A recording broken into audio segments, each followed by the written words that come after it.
Hey folks, Mark Scroggins with Scroggins Law Group here with Rahna Cutting, who is a litigation consultant with our firm, and we are back for another edition of Family Law Talk. So say hi to everybody, Rahna. Hello, everyone. How are you all? So Rahna is a licensed professional counselor, a licensed chemical dependency counselor, and I am leaving off some others. Those are the main ones. Those are the main ones. All right. So Rahna was in private practice for a long time, and then I recently talked her into joining our firm as a litigation consultant. So let's talk a little bit about what your experience has been, because I met you when you were the child custody evaluator on a heavily litigated case that I was involved in. Yes, Yeah. we did, and we still like each other. I know. After all of that. I know. Well, after being in private practice for about 30 years, and in that time, I did a lot of counseling, I did a lot of evaluations, both substance abuse and mental health, worked in specialty courts, but primarily towards the last 10 or 15 years of my practice, it was child custody evaluations Right. all over North Texas. It was reunification counseling that was court appointed. It was supervised parenting time for parents who are not allowed to have unfettered access with their Right. children, and then as well counseling kids and teens who were going back and forth between two homes. So is there any one of those, just out of curiosity, I've never asked you this, is there one of those that you liked more than the others? Or should I be asking if there was one that you disliked more than the others? I don't know that I disliked any of them. I would say reunification counseling was definitely the most difficult and the least short-term successful, I guess. Right, yeah. Because there's always so much angst that goes into that pot before I got involved. And Right. then I was short-term expected to come in and make the child love that other parent and Right. make everybody be nice and hold hands. So that was probably the hardest. I loved custody evaluations because I loved interacting with people and I loved working with kids. Writing the reports, Not so much. But I love kids, and so I really enjoyed getting to hear about their experiences in Right. two homes and what could I do to help their parents craft a long-term plan where they could have a relationship with both of them. So this was one of the reasons that I wanted Rahna to join our firm, is because it gives us an added service that we can provide. Because it's, as a divorce lawyer, I don't know how many of the child custody evaluations, I have read, but it's a lot. And how often reunification counseling or supervised visitation has been ordered, but it's been a lot of all of those.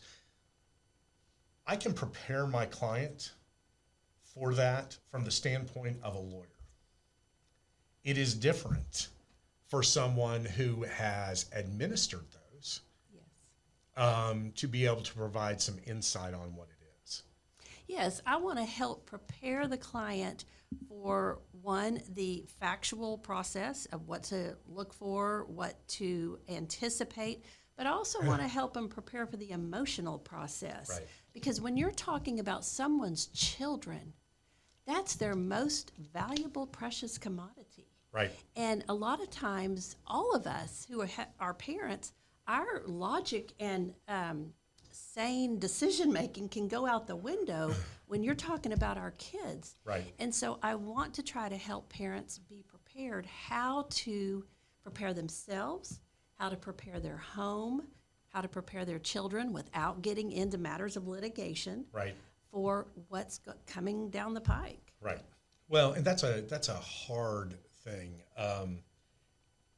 And actually something we're going to come back to a little bit later of, because when you're going through the midst of it, emotions are running high. And so people are generally not on their best behavior during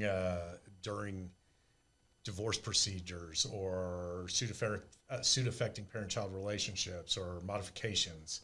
And so the acrimony between the parties becomes, really palpable a lot of the time.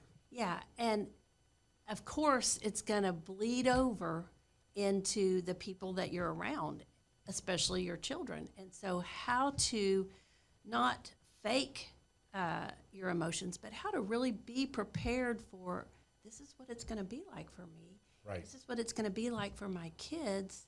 And what's the best way to navigate this without losing my mind? Right.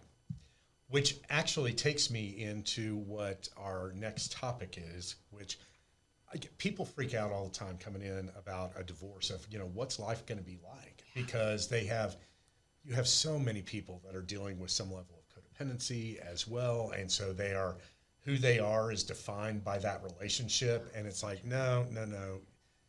You are who you are, separate and apart from that relationship. So getting people to that point is one thing, and why you need so many counselors to help. But what would you tell people when they're saying, what am I going to do? I mean, now,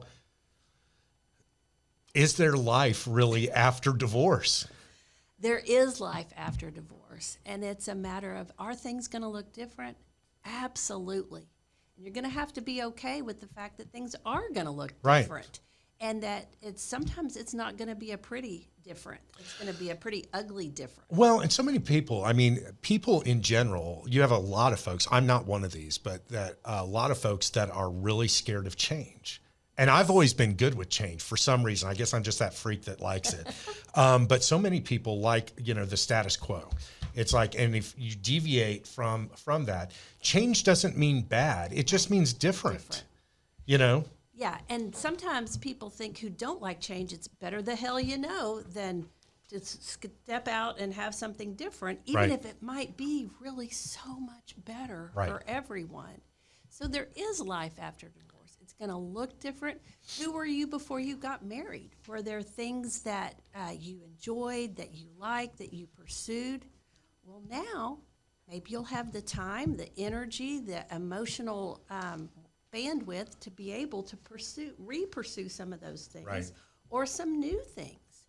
It's okay to be a different person in your divorce and know that, okay, there's some things I want to work on. There's some things I want to evaluate and maybe do differently. It's a great time of self-reflection, if you choose to use it that way, and potential growth and maturity. So that was one of the things I was just going to say is the opportunity for growth is exponential at that time, because now you have taken away this huge part of your life and you're sitting there staring in the mirror at yourself. That's right. Right. And it can be a huge, fabulous opportunity for growth. It can also be a huge negative, painful period where you go introspective, you get depressed and lonely, and you say, oh, my life's over. But you're in the driver's seat, and you get to choose which avenue you take on, am I going to let this be a growth and a learning time for me, or am I going to just dig myself in a pit and lay there and be miserable? Let me ask you something else, because I know, so I've been divorced before. And I know, I decided that it was the right thing to do. I mean, I filed, et cetera, et cetera. And my divorce from my ex-wife was actually very amicable, probably because we're both divorce lawyers and, Aren't you blessed? Yeah. And, but that easily could have gone the other direction too. It could have been a real shit show. But luckily it was not. And that's probably more because of my ex-wife, because she is the less contentious of the two of us. Let's put it that way.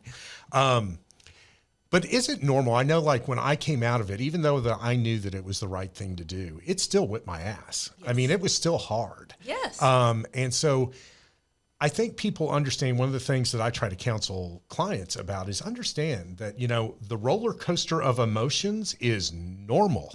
If you are flatlined, then something's wrong. That's very scary. It's very normal. And if you can be okay with the fact that I am a person with emotions, I'm going to have all different kinds of emotions. Maybe in one day I'm going to experience all of those, and it's okay. Now, when I divorced, I had 2 children, so I've never divorced not having children. Right. I don't know if it would be very different divorcing having children, divorcing not having children. But I think a big part of the reason that you come out going, yeah, that still whipped me, is because we're flying with passengers. And our children, that's our first thing to look after, and it's difficult. it is really painful. Sure. And so, yeah, I think even though it's the right thing to do, it still can be very, very emotionally draining. I think you're right. And I mean, even though what we were talking about just a minute ago about, it's kind of like dance with the one that brought you kind of thing.